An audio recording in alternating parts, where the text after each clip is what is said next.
What's up, everybody? Blue looking old as fuck. So listen, I'm kind of heated today because I got into it online, and I shouldn't take that personal. I should take it with a grain of salt and keep it moving. But it was about my case. The guy said he's a barber, and the barber asked me, "Are you the guy that stabbed a pregnant woman?" I want to say something. Like I told him, I said, "What are you? Are you a barber? Are you an investigator? What the fuck, man? Why the fuck you want to know what I've been through in regards to my case?"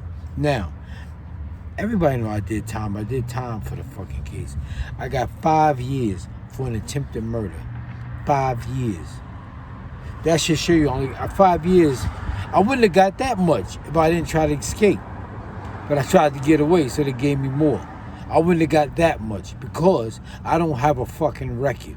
I don't have a criminal record. I got one misdemeanor on my record. I've been arrested before. And that's what the paper said. The paper said I had a long, extensive arrest record. Yes, I do. You know what you get arrested for in New York City? Walking through the fucking car doors on the train station. You get arrested for jaywalking.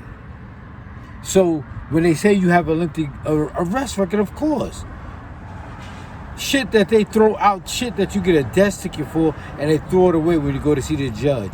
So I've been arrested a number of times for going through the car doors on a train station. I've been arrested for jaywalking, and I've been arrested for aggressive panhandling for selling my books. So of course I got a lengthy arrest record. They call it a transit recidivist, which is bullshit. But let me get back to this. But like I said, I only served 3 years and 9 months for good time. Cause I'm not what you would call a bad guy. I'm not what you would call a bad guy. Now if you fuck with me, that's a different story. But I'm not going out there looking for trouble. I didn't go out there selling drugs and shit like that, if you want to know. And I wouldn't have got 5 years if I didn't try to escape. But I tried to get away. And that's a natural instinct to try to get away. What the fuck? You know, that's natural. Ain't nobody gonna stand there in their right mind and wait for the cops. Shit. But they said at first I didn't know the girl was pregnant. And me and the girl got into it because I asked her to stop putting her feet on me. And she said, "Mister, it's not that serious." I said, "Okay, bet." Now, I'm going to tell you, I don't carry weapons, but the reason I started carrying a weapon is because the girl that I was dealing with got into some bullshit and doing this ghetto shit, and some people came around the block looking for her. So I started carrying a weapon. I don't carry weapons. I don't believe I need to carry one because I don't get in confrontations like that. But that's the whole reason I was carrying a weapon. And like I said, I served my time. I did what I had to do. But they never tell you. I got into fights on the train before, like I said. I don't fuck with nobody, but if somebody bothers me, I'ma handle it.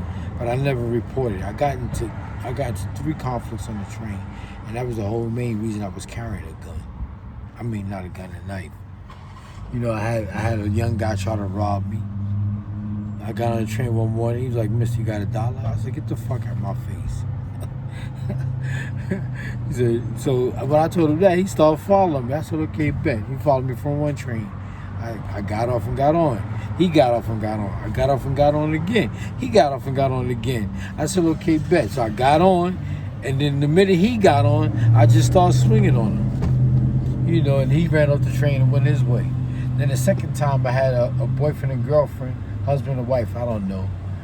She was like, "Oh, Mister, get out. Nobody want to read a fucking book." I was like, "Fuck you then." So her boyfriend jumped up like, "Yo, I'll take your books." So he tried to take my books and we got into a fight.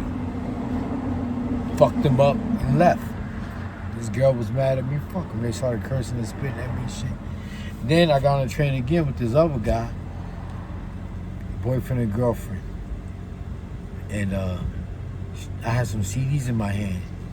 And we got into a conflict because he was coming down the stairs with a bike and I was going up the stairs on the right.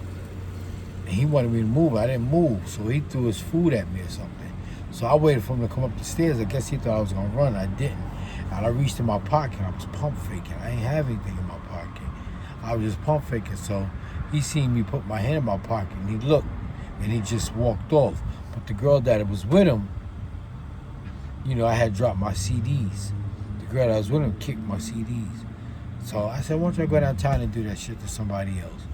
I let it go. Nothing happened. That was the end of it. But then on, that was one of the main reasons I started carrying a weapon, because of those 3 incidents. It was the one with the guy, the boyfriend, 2 times with the boyfriend and the girlfriend, and 1 time when the young guy tried to rob me.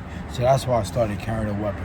But when that girl kicked me, the shit just hit the fan, and I did not know she was pregnant. And like I told the paper, I said, if I known she was pregnant, I would have gave her my seat.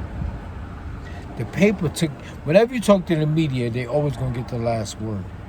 I said, if I known the girl was pregnant, I would have gave her my seat.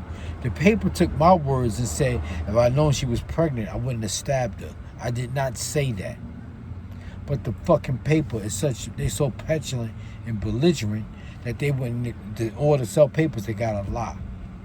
But it is what it is, and that's all behind me now. And I just thought I'd make a video saying it. All right, y'all, I'm out. Peace.